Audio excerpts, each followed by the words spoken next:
అనకాపల్లి జిల్లా నర్సీపట్నం నియోజకవర్గం మండల కేంద్రమైన నాతవరంలో 75వ గణతంత్ర దినోత్సవ వేడుకలు ఘనంగా నిర్వహించారు.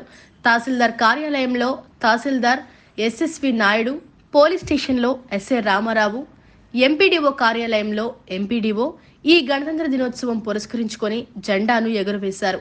అనంతరం జాతీయ గీతం ఆలపించి పిల్లలకు మిఠాయిలు పంపిణీ చేశారు. అనంతరం 75 అడుగుల జాతీయ జెండాను నాతవరం ఫారెస్ట్ గ్రౌండ్ వద్ద నుంచి నాతవరం మెయిన్ రోడ్డు మీదుగా స్థానిక తహసీల్దార్ కార్యాలయం వరకు ర్యాలీ నిర్వహించారు. ఈ సందర్భంగా పలువురు వ్యక్తులు మాట్లాడుతూ భారత రాజ్యాంగం ఇచ్చిన హక్కులను ప్రతి ఒక్కరూ పొందుతూ రాజ్యాంగానికి అనుగుణంగా నడుచుకోవాలని కోరారు. ముఖ్యంగా యువత మంచి మార్గంలో నడిచి రాజ్యాంగం ఇచ్చిన హక్కులను కాపాడాలని కోరారు. ఈ కార్యక్రమంలో మండల విద్యాశాఖ అధికారి టి అమృత్ కుమార్, విద్యాశాఖ అధికారి కామిరెడ్డి, వరాహాల బాబు, గ్రామ పెద్దలు పారుపల్లి కొండబాబు, అటంశెట్టి సీతారాం, శాంతినికేతన్, సన్షైన్ పాఠశాల ఉపాధ్యాయులు, విద్యార్థులు, రెవెన్యూ సిబ్బంది, పోలీస్ సిబ్బంది పాల్గొన్నారు.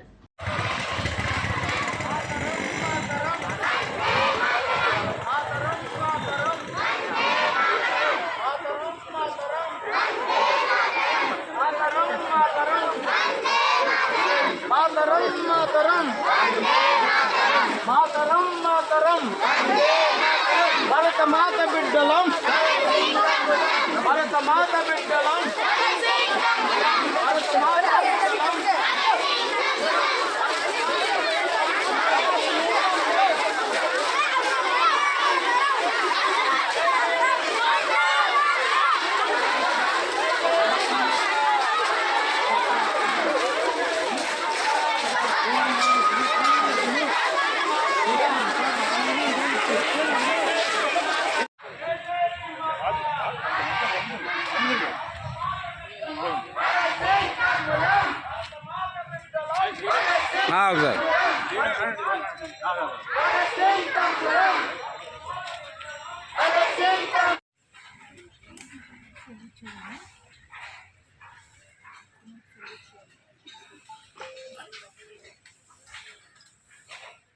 Flag salute!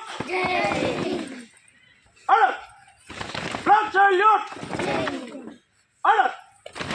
Flag salute! Alert! ఒక జాతీయ కాంగ్రెస్ జరిగింది.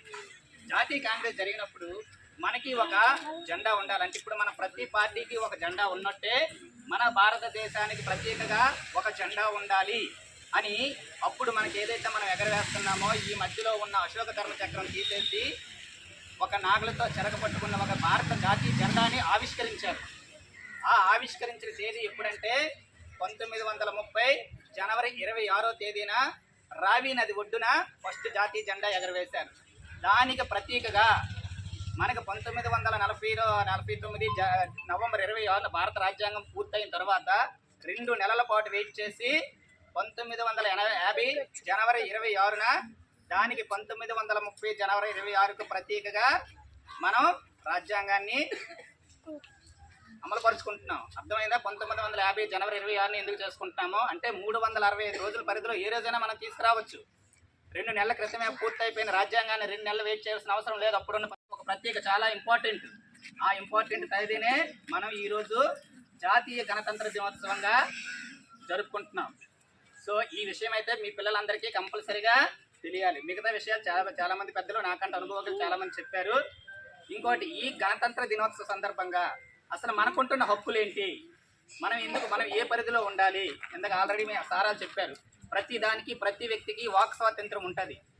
నువ్వు ఇదే విధంగా నడుచుకోవాలి అనే కొన్ని గైడ్ లైన్స్, సూచికలు ఉంటాయి. ఆ సూచికలన్నీ కూడా భారత రాజ్యాంగంలో పొందుపరచబడి ఉన్నాయి. దానికి అనుగుణంగానే మనందరం పనిచేయాలి. వాక్ స్వాతంత్ర హక్కు ఉంది. ప్రతి ఒక్కరు వాడి యొక్క స్వేచ్ఛని, వాడి యొక్క భావజాలాన్ని బయటికి తెలియపరిచే హక్కులు కూడా అందులోనే పొందుపరచబడి ఉన్నాయి. ఏది చేస్తే నేరం, ఏది చేస్తే చట్టవిరుద్ధం, ఇటువంటివన్నీ కూడా ఉన్నాయి.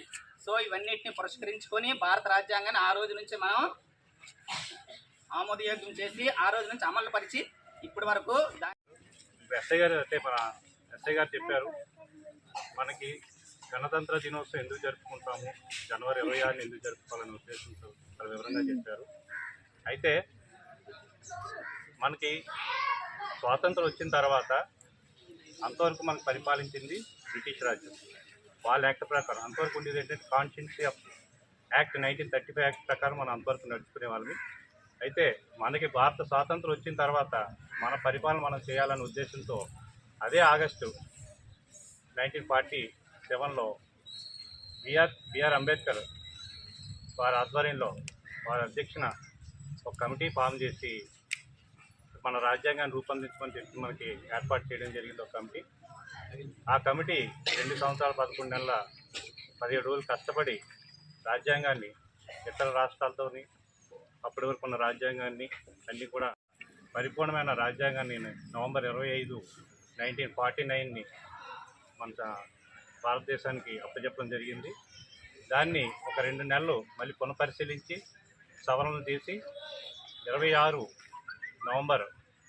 జనవరి 1950ని మనం కాన్స్టిట్యూషన్ ఆఫ్ అసెంబ్లీ ఉండేది అప్పటి వరకు, అందులో ఆమోదించి అక్కడి నుంచి కాన్స్టిట్యూషన్ ఆఫ్ ఇండియా 1950 అన్నది తీసుకురావడం జరిగింది. అందులోనే మనకు ప్రాథమిక హక్కులు ఇచ్చారు. ఇప్పుడు ఎస్సీగా చెప్పినట్టు ఎవరు ఏ విధంగా నడుచుకోవాలి, ఏ పనికి ఏ చట్టం, దానికి నిబంధనలు నియమాలతో చేయడం జరిగింది. అందులోనే మీకు విద్యా హక్కు కూడా ఆ రోజే ఏర్పాటు చేయడం అయింది. స్వేచ్ఛ హక్కు ఎలా ఉందో విద్యా హక్కు ఎలా ఉందో అలాగా ప్రాథమిక హక్కులు అన్నవి ఇవ్వడం జరిగింది. అలా హక్కులు ఏవైతే ఉన్నాయో అన్నిటి ప్రకారం రాజ్యాంగం అలాగ అప్పటి వరకు కూడా సవరణ చేసుకుంటూ ప్రతి పార్లమెంట్లో ప్రవేశపెడుతూ కూడా ఈరోజు వరకు చాలా ఇవ్వడం జరిగింది. అందరూ కూడా ఆ చట్టానికి అనుగుణంగా నడుచుకోవాలి. రాజ్యాంగం అన్నది చాలా చట్టపరమైన సూచనలు నియమ నిబంధనలు ఏర్పాటు చేయడం కాబట్టి దాని అనుగుణంగా అందరూ నడుచుకొని విద్యా హక్కును కూడా చక్కగా నిర్వహించుకొని అందరూ బాగా చదువుకొని